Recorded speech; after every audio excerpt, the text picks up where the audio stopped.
Затворени дуќани, угостителски објекти, маркети, празни улици. Ваква беше денешната празнична слика во Скопје. Фирмите кои не се опфатени како исклучок за неработен ден според Законот за трговија, не смеат да работат во недела, но и на државен празник, велат од Министерството за труд. Работодавачите кои согласно закон смеат да работат, до трудовиот инспекторат мора да поднесат листа колку луѓе ќе работат на тој ден. Потоа инспекциите ќе проверуваат дали работниците добиле повисока дневница. Алфа денеска направи обиколка низ главниот град. Речиси секаде сликата беше иста. Дуќаните беа затворени, а улиците беа празни.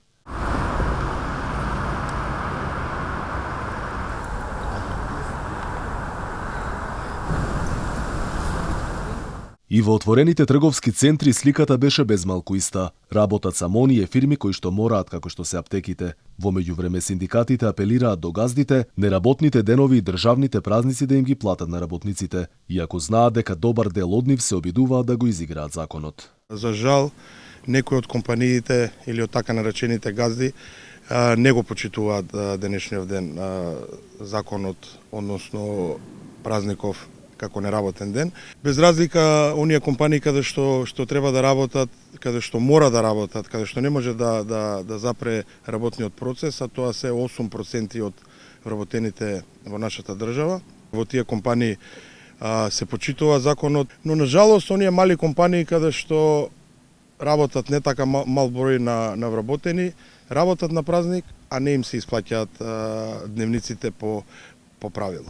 Од синдикатот велат ако работникот не добие повисока празнична дневница за над 50%, може анонимно да го пријави работодавачот до ССМ, пошто велат инспекцијата веднаш ќе реагира. Сите тие вработени анонимно да пријават до нашата мобилна апликација Мој работнички права, без разлика на нивната пријава, можам слободно да кажам дека таа пријава е 100% анонимна. Пријавата оди директно до Сојузот на синдикати и до Државниот инспекторат за труд, каде што постапува понатаму. Согласно Законот за работни односи, неопходни се на 40 дености и тие мора да работат и во недела. Тие газди ќе мора на работниците да им исплатат дневница од 50 до 250%. Работниците кои ќе работат денеска или за државни празници треба да земат повисока празнична дневница.